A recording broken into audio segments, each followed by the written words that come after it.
It's my pleasure to introduce today's presenter, Stuart Feeser. Stuart has been in the data telecommunications industry for the past 35 years. He dedicates his time to the thorough understanding of complex systems through researching the latest technology and delivering training and consulting services based on his research. Stuart possesses strong technical skills that he obtained through his tenure in the industry and has a unique ability to make intricate concepts completely understandable. Stuart, I'm turning it over to you. Let's begin. Hey, that's great. It was about 2 years ago, I believe. And if it's even that, and it may have been longer, that I was requested to do a presentation on 5G. And having went through all the Gs from 1G all the way up through to now 5G, I knew exactly what I wanted to talk about. And of course, I wanted to start out in the conventional sense, like this. Because, of course, this is what I just knew my students would want to know. So first of all, yeah, the macro cells and the small cells don't look anything like the conventional towers that we're used to. And we're using a new wavelength, a new frequency that's extremely high, way up in the spectrum. And what's interesting, and this is laws of physics now, the higher you go in the spectrum, the more bits per second you can move. But it's not perfect, because the higher up in the spectrum, the shorter you reach. So 4G has historically used, well, you could say sub-gigahertz and mid-gigahertz ranges, and they can reach great distances at a fairly high price to acquire that spectrum. When you get into the millimeter wave, you can't reach those distances, right? You have to, so you're going to wind up with lots more cell towers. So this whole thing then becomes, of course, a study of millimeter wave and the new open spectrum that's available. And for most of the carriers like Verizon, VZW, and AT&T, for instance, they bought a lot of spectrum in the sub-gigahertz range, and they're already set with that, deploying that in 4G.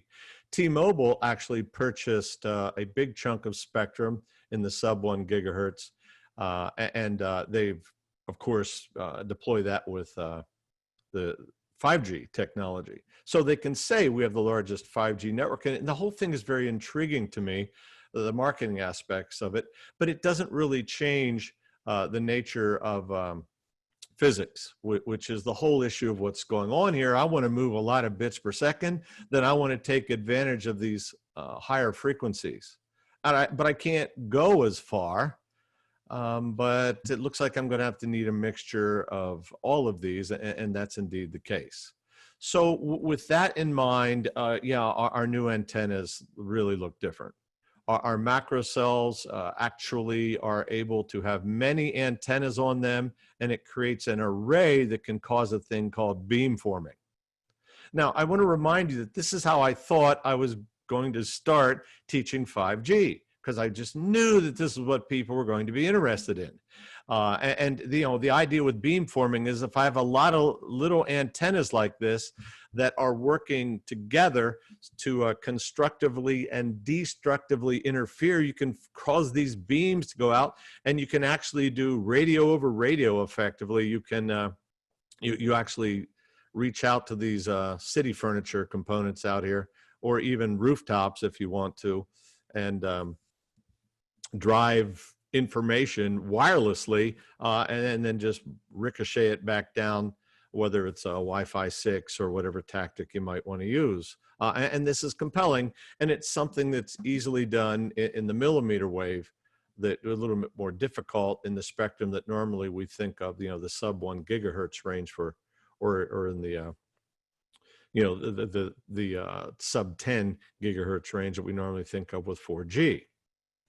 Massive MIMO becomes part of it, and slicing is a huge deal, but only if you can actually deploy a real 5G core. And then you have things like the enhanced mobile broadband and massive machine type, the ultra reliable low latency communications, and vehicle to anything, vehicle to vehicle, vehicle to infrastructure. The idea that the fire truck drives down the street and flips all the lights green for it and red for everyone else, which is kind of compelling. And the whole nature of slicing that's a whole study in itself, and it's super interesting. How it actually works is database-driven network management. It's a cool thing. I'll try to hit a little bit of it today.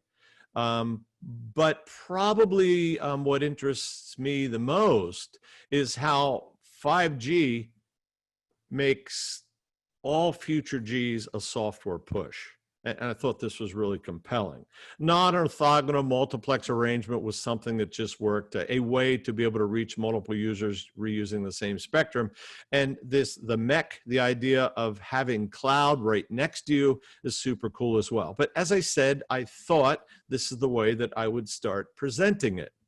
And as the story goes, within, oh my, within the first moment, said, so are you guys really excited to learn about 5G? I bet you can't wait, right?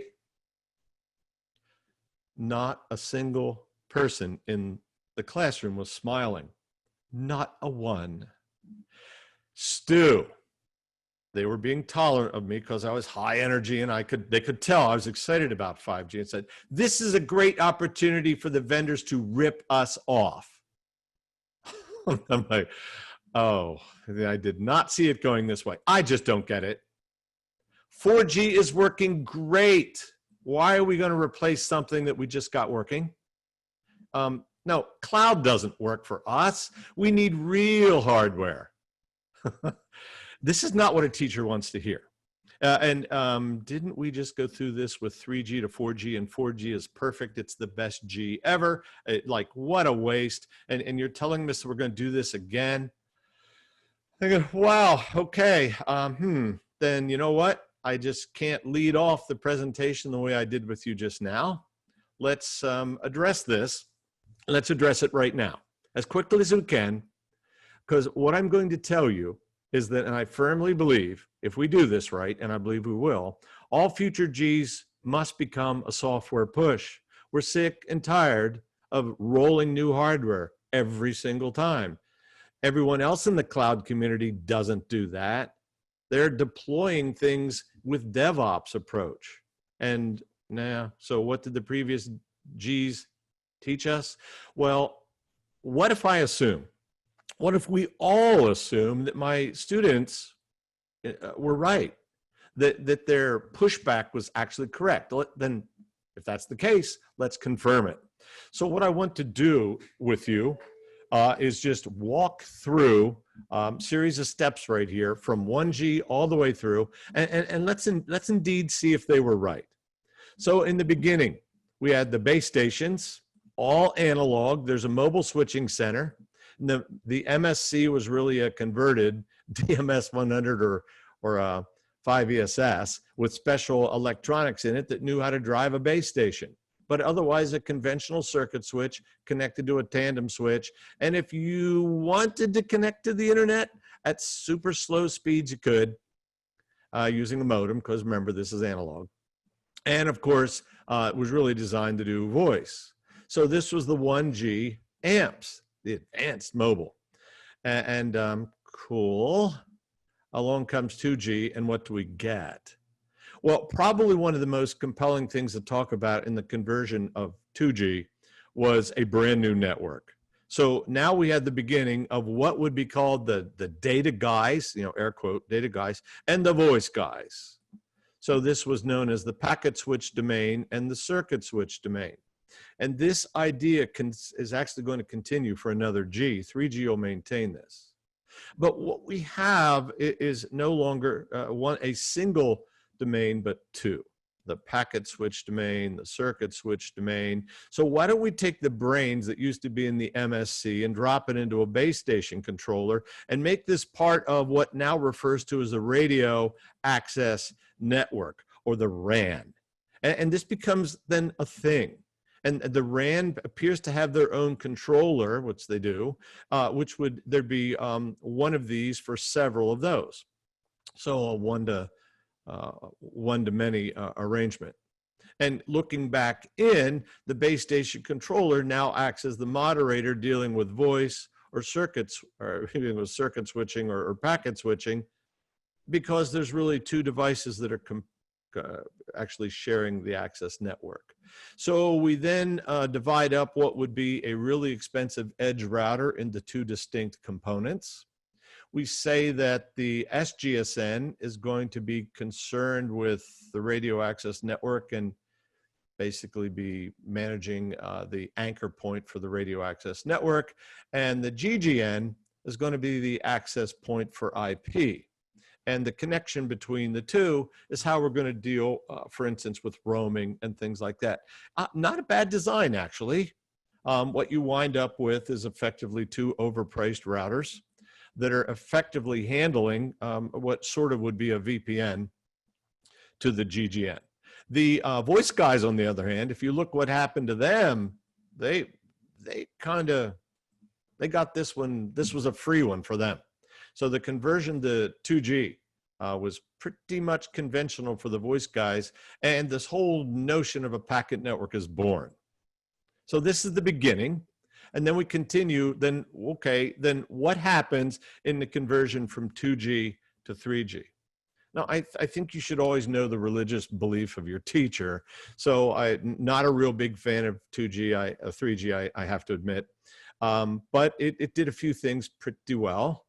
It continues with the base station controller, but because we're doing all new radio out here, the BTS is going to be swapped out. So red means throw it away.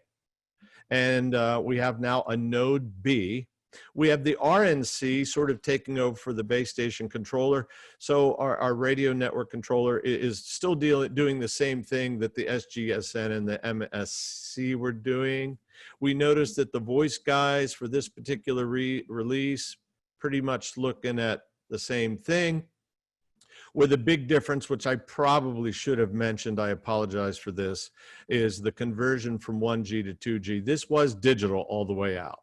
Probably should have mentioned that.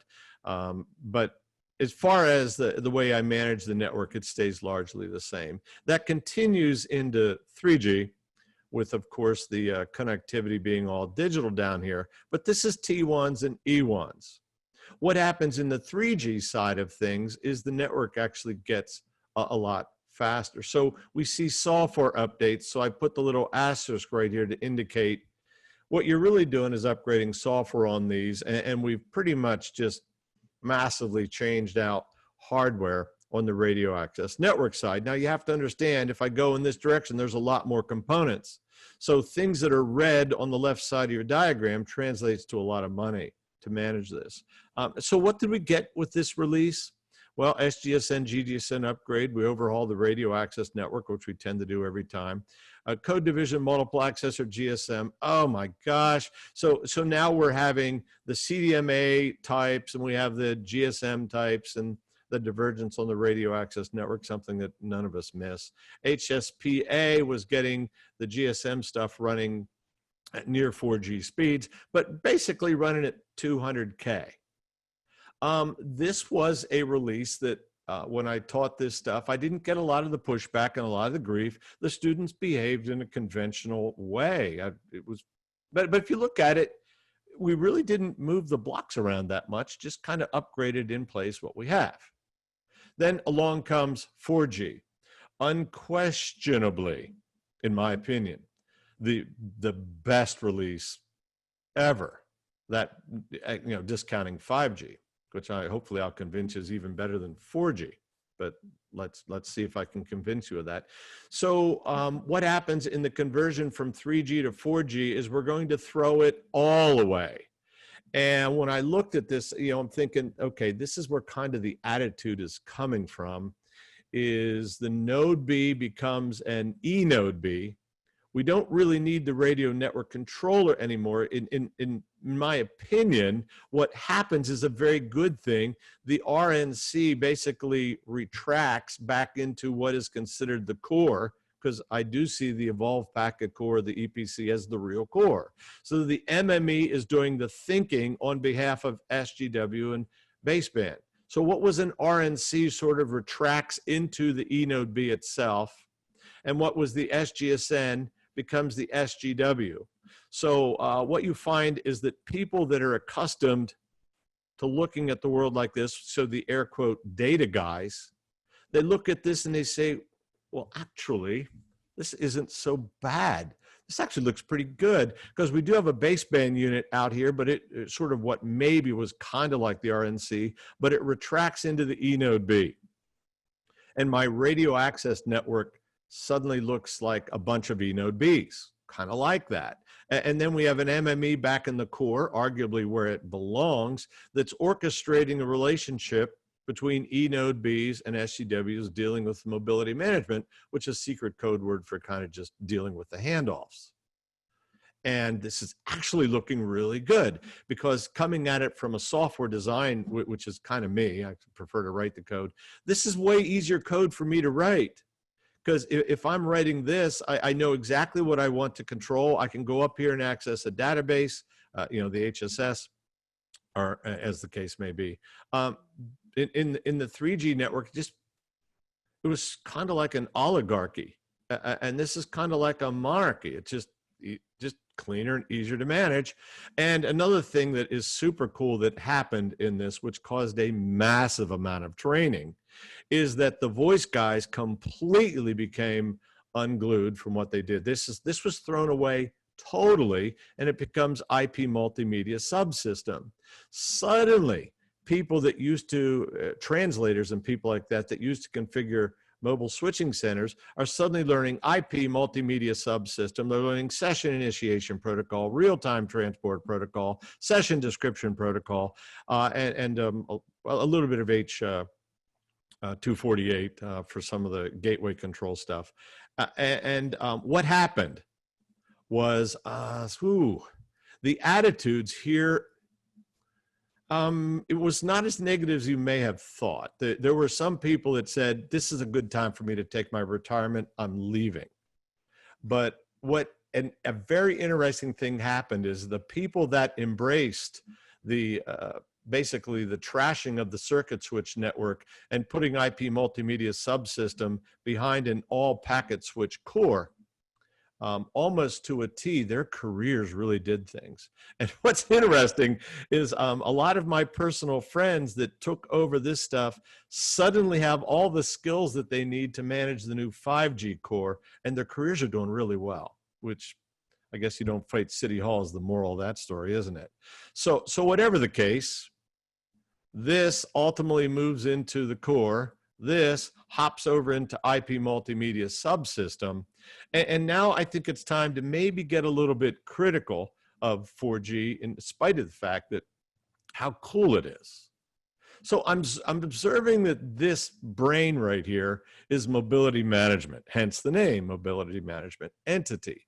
The issue is that we need to access, if I put a UE up here, we need to be able to access the internet. We want to be able to access IP multimedia subsystem to do voice and presence and instant messaging, all that stuff. And maybe I have another link here that I'm going to do to manage the SOS. That's the 911 type calls. Yeah, and I want to get another access here to manage the software on the phone. These connections we refer to as APNs, or access point names.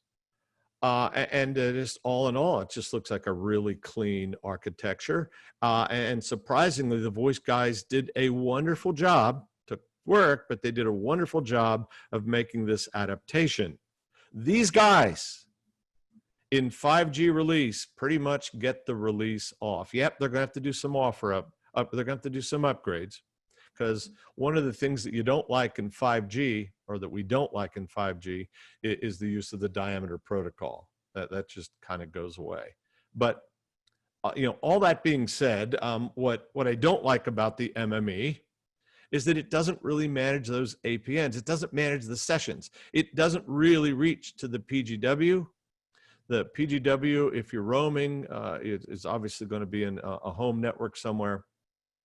And that means we have to have something on top of PGW to manage session.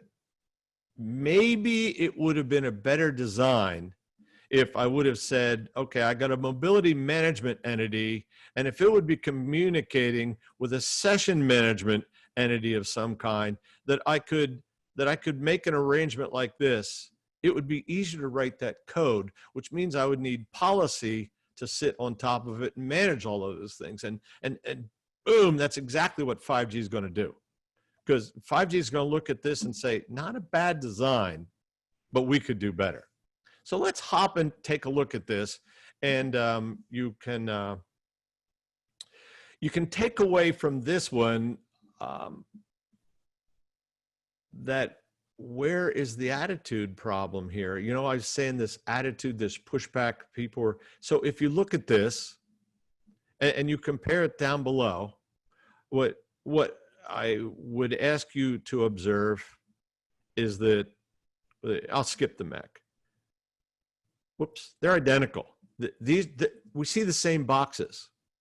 And what we've done is we've glued a 5G component onto it, which is strictly in the radio access network.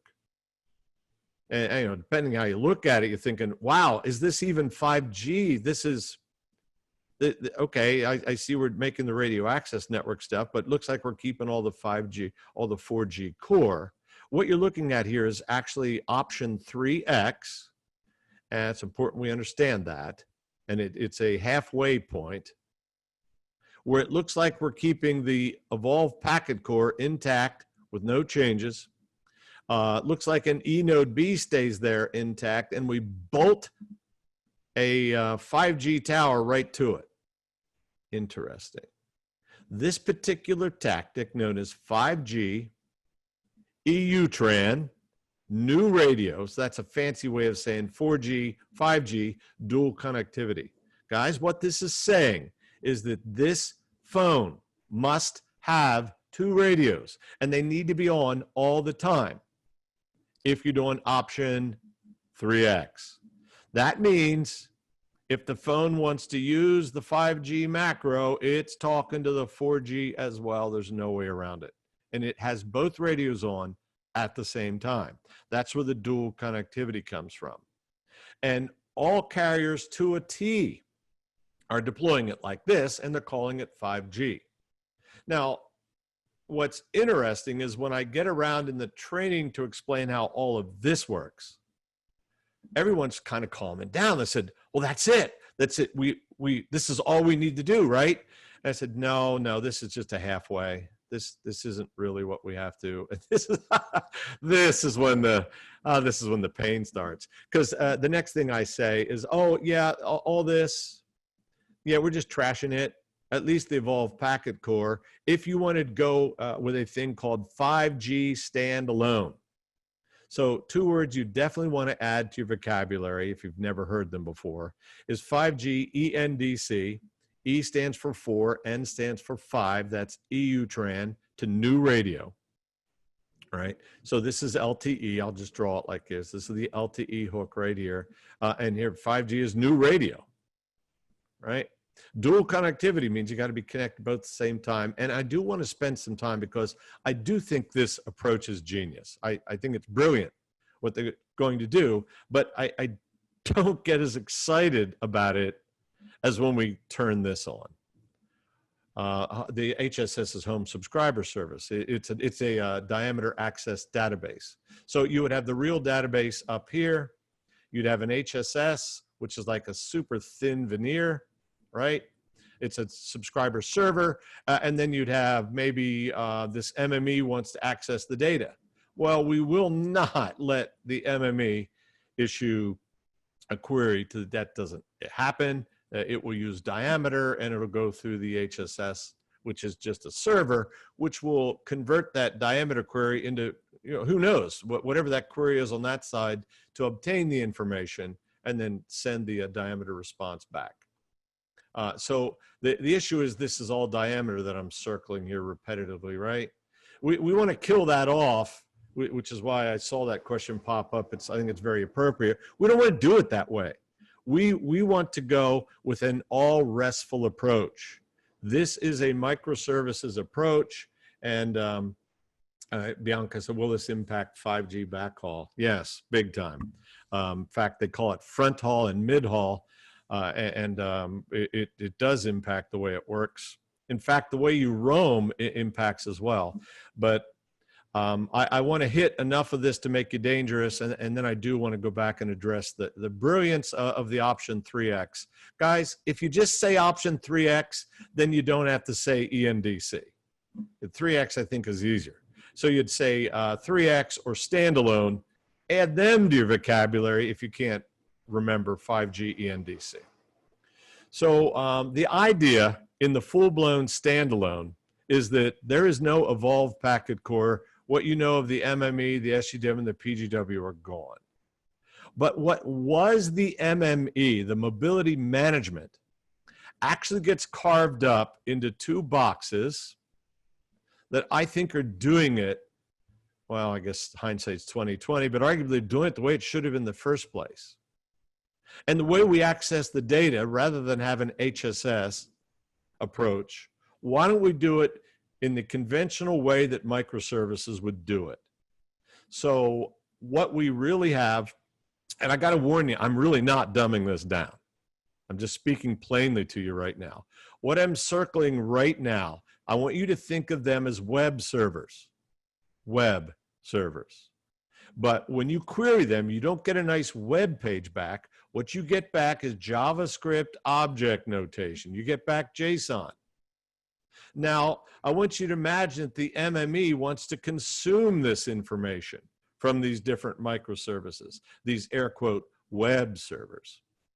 And the AMF, which is the mobility management portion of the MME, is no longer going to issue diameter queries. It's going to issue conventional HTTPS GETs, and it's going to expect back JSON.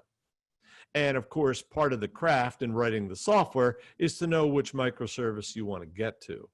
I'm not going to have time to go into the role of all these microservices, but if you ever wanted to see an explanation of the right way to design microservices, look no farther than the 5G standalone. It is absolutely brilliant. They have discovery processes, exposure functions, how to access or how to add new services into the environment, how you address policy, how you address authentication. It's really wrapped up nicely. But for the sake of our little quick discussion right now, here is your data. And the real workers of the data are the AMF and the SMF. So the AMF is concerned largely with mobility, access management, and SMF, session management. It's like, oh, they totally got it right. So I want you to think of the AMF and the SMF as, think of that as like you. If you were like the operator moving cords around on a cord board, you kind of would be in the function of AMF. You would query these guys using RESTful query, and then manage access, which pretty much is, where is that phone? Who is that phone? How do I get him connected to the network? Ultimately, how do I select UPF and SMF for the destination? But that's all the access management does. Now, the AMF has a peer. It has a buddy that it can't do its thing without. These two are inseparable, like heart, AMF, SMF. So the SMF is concerned with, so what sessions do you need, buddy? You want to access the internet? You want to access IMS? I'm going to manage that for you by selecting an overpriced router down here called a UPF in order to terminate your session. And then, of course, the session is, look at it as a VPN with no security, effectively. Oh, this part is plenty secure, but the access that you see coming up through here is very much like you would think of with a VPN, where the phone's IP address for this particular session is assigned right there. Yeah,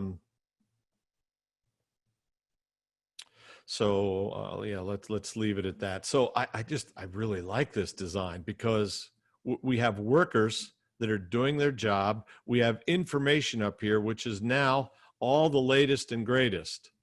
The only thing left to do to kind of wrap our arms around this is to see what this looks like and why we're not going to do this initially and why we're going to do it in this fashion, right? So we need to cover that next, and then we can go back and take a look at 3x and see this intermediate step here, which is, I think, just brilliant what they've come up with. So if we can agree that this is our goal, we really like this, let's hold off on that. And can we just deploy this much? Because that's going to be a lot. And why am I saying that? Well, because the radio access, 5G access, is using the really high frequencies, the short wavelengths, which means there's going to be lots of these. All right, well then let's get this deployed and let's not worry so much about the standalone. Let's work into our existing environment. And if you're telling me that I'm going to need a lot of these G node Bs, then I'm going to have to use the existing 4G coverage to fill in the potholes until I can get enough of the G node Bs, that's the giganode, deployed. And the solution, this intermediate solution, the 3x one I'm going to cover with you, it's brilliant. Because what they're going to say here is, all right, let's take a conventional 4G phone. We'll take the guts of the 4G phone, and we're going to keep that intact. We're going to upgrade software to it so that it can speak new radio. We're going to add the electronics to it so that it can do the new spectrum as well. We're going to add some new software to the baseband unit. Remember, this is your E node B. So we're going to add new software to the baseband unit, but not that new, because what they did was so clever. It was brilliant. It's where the X comes from in 3X. We're going to attach this to a new antenna arrangement, to a new node B. But this node B has an extra little box in here, which is definitely going to impact the backhaul, mid-haul, and front haul. So there's some new terms for you if you've never studied them. So in the conventional sense, you'd see backhaul and front haul.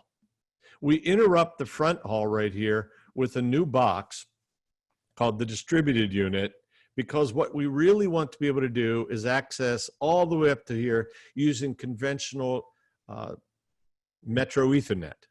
I don't want to have to do fancy, dark, proprietary connections. I want to run this over networks that I already have deployed all over the city, because ultimately I'm going to have a lot of these. So you invent a new box that goes in between. But if you want to think for now, the BBU and the CU are kind of like peers, then how do I hook this new G node B into the existing network? And here's where the cleverness actually comes in. There is an arrangement in 4G where what we can do is, in fact, what I want you to do here is I want you to imagine that this is a 4G tower. So just imagine that we have a remote radio head down here and a BBU. Just imagine that for now. And I've got a phone that's going in this direction. So what would happen is the phone would be connected to the internet like this, where the orchestration of it would have been like this, right? And I'm surfing the net, it's working great. Now, as I move in this direction, a southern direction, this tower's signal is getting weaker and weaker, and this one's getting stronger. So what's going to happen is the phone starts producing reports back to the old guy as well as the new guy saying, I get a better signal over here. Now, you have to understand, when a phone is connected to the network, the controller's in charge, not the phone. So what can happen, in fact, what does happen with an X2 handoff, which is what I'm teaching you, is that the BBU knows of the other BBU. And it said, hey, phone, you need to connect over to this guy. Now, meanwhile, the two baseband units strike a deal between each other and they say, I'm sending my guy over to you. So watch this. This is the way 4G works now. So we have connectivity to the internet like this. The phone gets the message, so it connects up to the alternate tower. But because these two are thick as thieves, they strike a deal to send the data back to where it was, and then it just continues up like nothing happened. The idea would be that this gives the MME all the time in the world, speaking computer time that is, to get the handoff done for the next step, which would be like this. So if I do that for you in colors, the first connection would look like this. You're surfing the internet. Next one would look like this, the X2 handoff. Next one would, here, let's do light blue is fine. The next one would look like that. When the MME finally gets its act together and orchestrates this handoff like this. These things all happen so fast the user never knows. Well, some brilliant engineer looks at this X2 arrangement and says, wait a minute, this is so perfect. We could use the X2 software that exists everywhere in the 4G network. And what I will do, so here's the brilliance in the design, is that I will bolt fast an antenna, X2 connected, reusing all that cool X2 software. So the phone will come up, take its orders from the baseband unit, and after the baseband unit, which knows how to speak to the MME, because there is no fancy network down here to use, no standalone network, the MME will speak to the HSS, get the information that it needs, and to say, yeah, you know what, this phone actually is allowed to access 5G network. So the next step would be like this. Next step, ultimately, like that. But here's the difference, guys. There's a very big difference. The baseband unit never gives up control. So so here, hopefully you're thinking, why is that so brilliant? You have to think in terms of rolling this out. I don't want to hop this over to just using this guy. I don't want that. In fact, I would prefer to aggregate these two, that if I'm surfing the internet, ideally I would prefer, once we're done with all the handoffs, to do like this. Both are active. And if I hit a pothole where suddenly there is no 5G, because there's going to be a lot of that, the air quote slower link, the one that we think is fast right now, will actually continue through all of this. So it's kind of all the time I have to spend on the 5G ENDC approach, but I just find this as a great way to start to deploying a ton of G-Node Bs without anybody here yelling at us because we haven't filled in all the potholes yet, right? This does require the phones to burn their batteries a little more because, yeah, they're going to run two different radios at the same time, but we're getting better at that. And this happens for a period of time. 2 years from now, some number of time, the goal is that all of this, at least this, goes away. I do think that some 4G electronics are going to hang around out there, but this can report into the 5G standalone core as well. But in the process of making this leap, a couple other things have to happen. The technology has taken us to the point that a CU, even a baseband unit, that can be a virtual machine, guys. A DU, not so much. That's going to be hardware, because that actually is dealing with codecs and things like that. But the hardware, which I'll show you, can be a new type of hardware that is just beyond cool. So in fact, this can be software-defined hardware, like you're watching a Transformers movie. A UPF can be software as well. So what has happened, and then I'm going to have to move on regrettably, is that I'm going to include the DU and the UPF as there are software controllable, or software can actually reconfigure the hardware and make it do new stuff. So let's move forward and say, okay, standalone is the way to go. Why did I get the pushback from all the guys? And are they right in what's going on with 5G? Well, they're right in that each upgrade has been expensive. Yes. But does the craziness need to continue? And no, it doesn't. but it's going to require us telecom people to embrace microservices and the microservices way of doing things. And I want to address that one issue.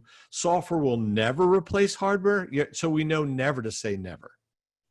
Because when you say software will never replace, I want to introduce a concept of software-defined metal. The idea is you have a central processing unit, and yeah, it's great for 20 gigabit per second-ish speeds. But for the past several years now, there have been field programmable gate arrays. In fact, they've been around for quite some time, but they're coming into style as something that you put next to, not replace, something you put next to the CPU. Then what you do is you outsource things that the CPU itself shouldn't be doing.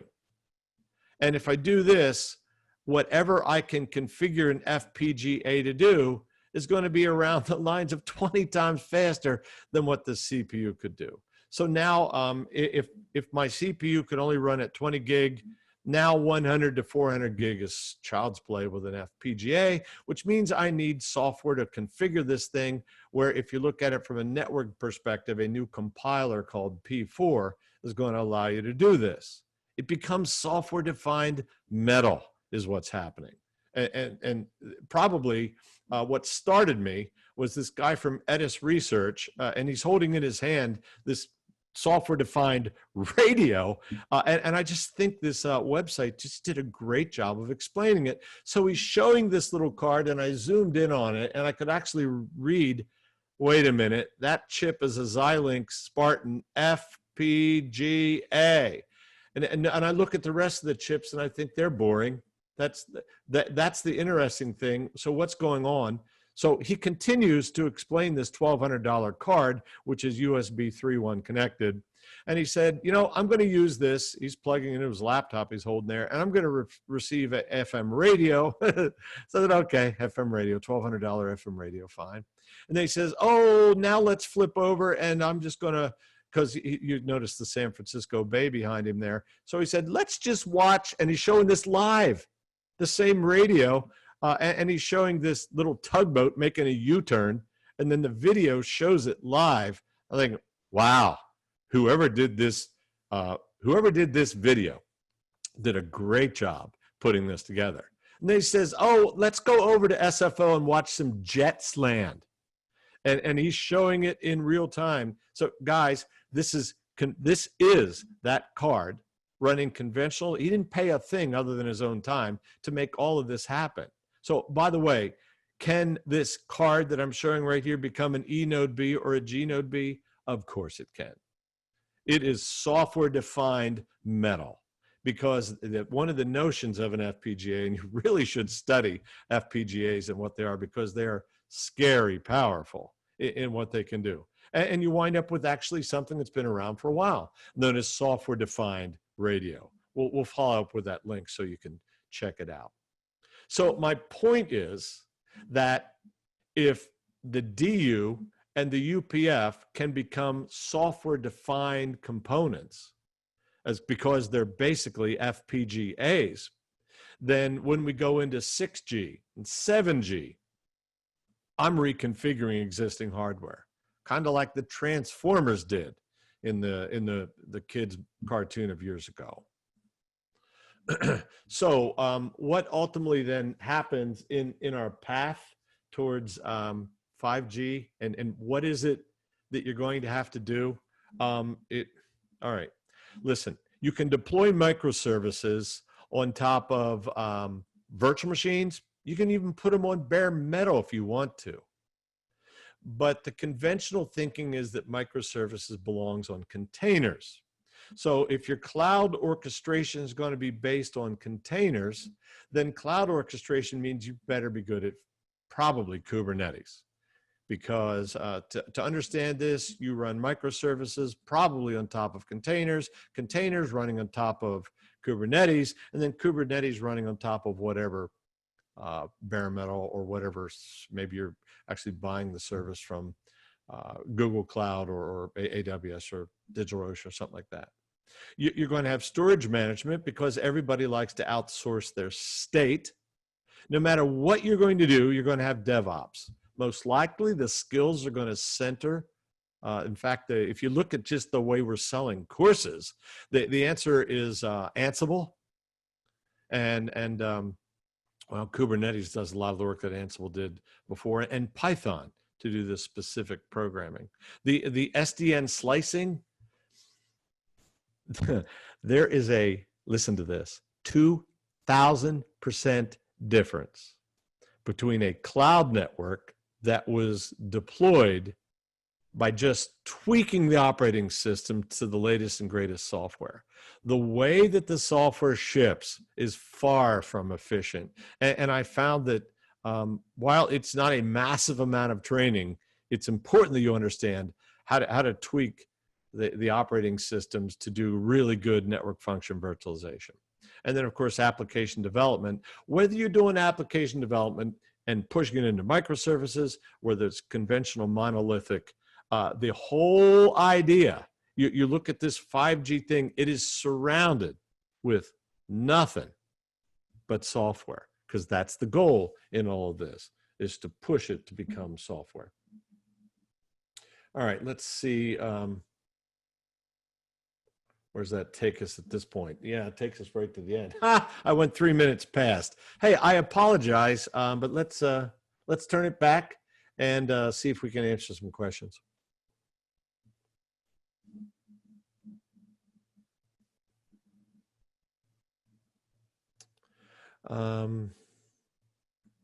Will 5G mobiles become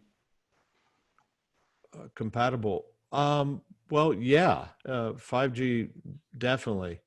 5G is, I mean, it is inherently compatible. What's surprising, at least about the mobile access, is that 5G, at least in the 3X, is really using 4G. So, I mean, it's very safe to say that you can't have 5G without 4G if you're doing 3X. Hopefully that answers the question. Hey, Stuart, I'm gonna, yeah. I apologize for interrupting you. I've had Yep. a few of the questions come through a few times. Just want to reiterate that there is no certificate offered with this, but you will receive an email verifying your attendance.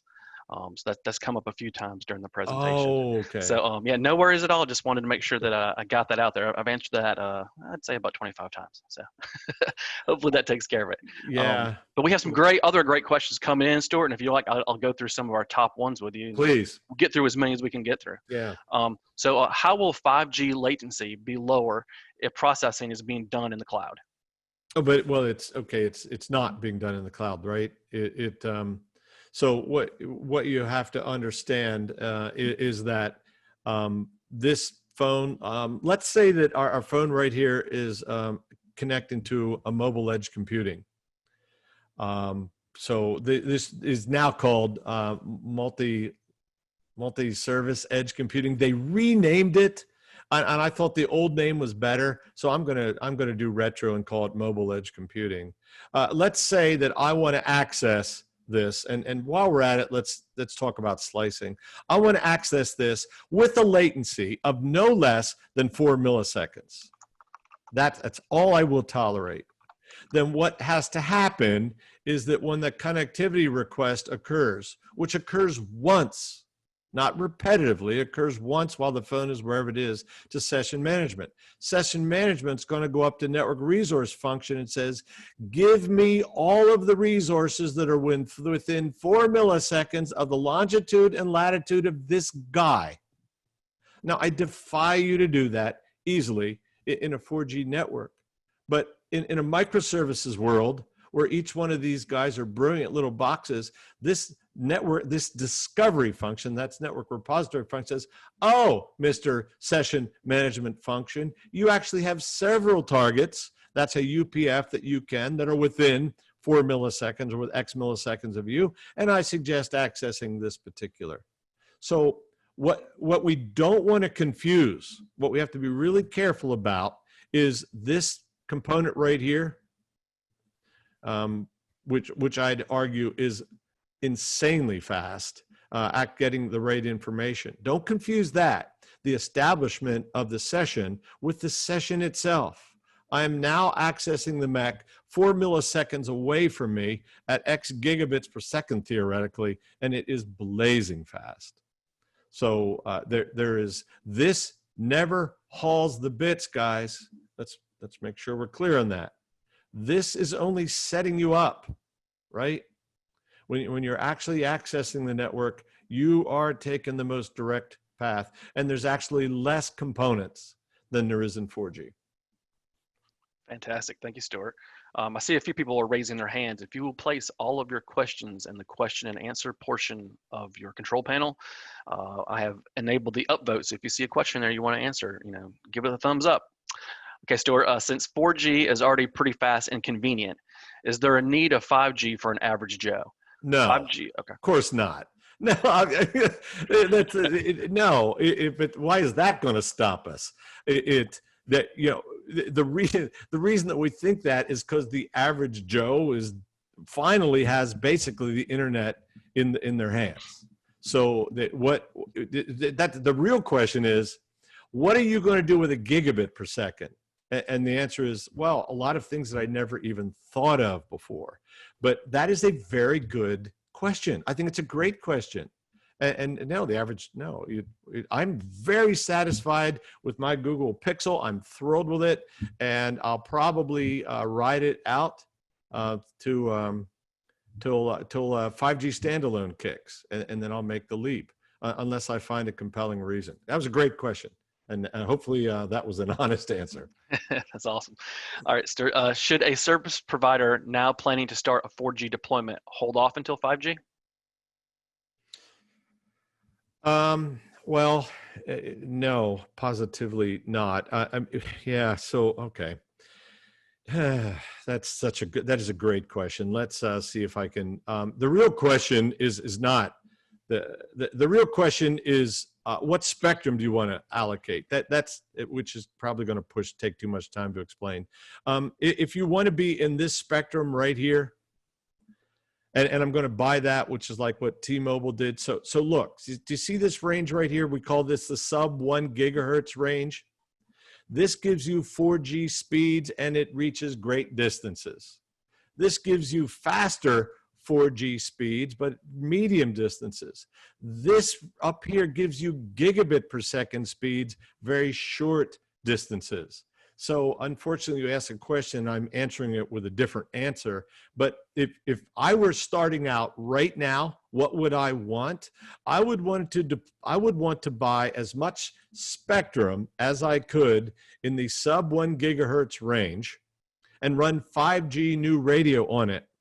And then I would want to buy some spectrum in the mid-range for like suburbs and access, and buy as much spectrum as I could afford in the millimeter wave and run 5G on top of all of that. Because the real money is in the procuring of the radio spectrum. So what happened is that companies like AT&T, Verizon, they already own spectrum right here. They're running 4G on it. And it becomes more a question of physics, right? So they own the spectrum and they're running 4G on it, and they can't claim that that's 5G spectrum. But for instance, T-Mobile, who did not really have spectrum in this range, buys it, allocates it to 5G, and they can claim a 5G. So I think it's all about the spectrum and that you have coverage of the spectrum in these areas like this. That's really the deal. And 5G is the where you would want to be. Awesome. So we're getting a lot of questions here, kind of different flavors of the same question. Will 5G harm the environment? Is there any adverse effect of 5G on human beings? Well, yeah, okay. Yeah, good radio design. Yeah, so RF is a whole nother study, right? What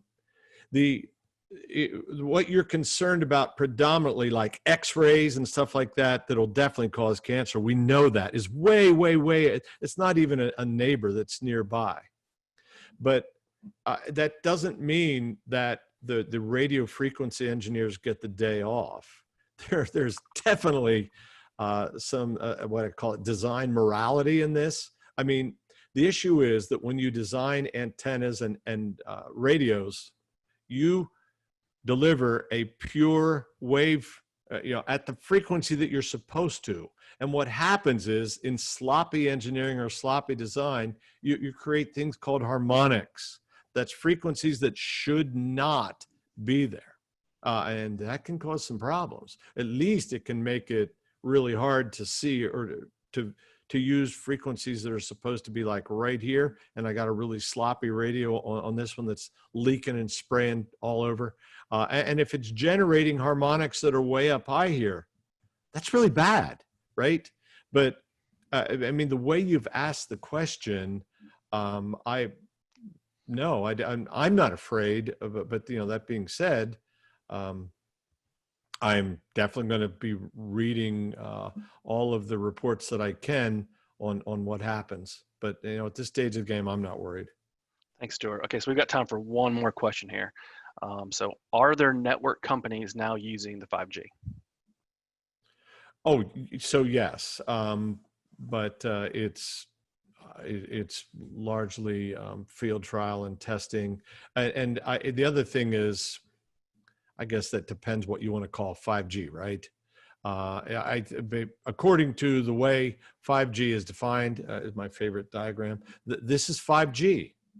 We can count that as 5G, even though it's using a 4G core. So yeah, we're there.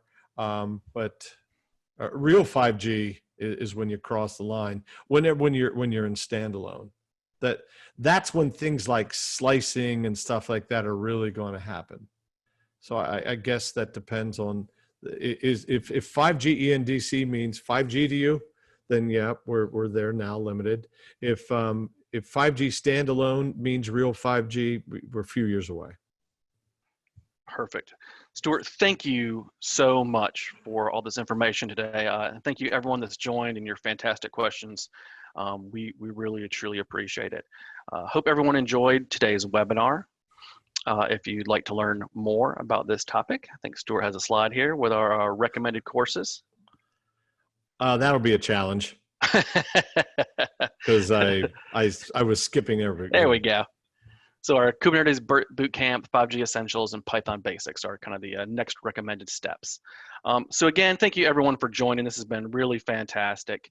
Please continue to visit the Global Knowledge website to access additional free resources like technical articles, white papers, and webinars. Again, Stuart, we appreciate it so much.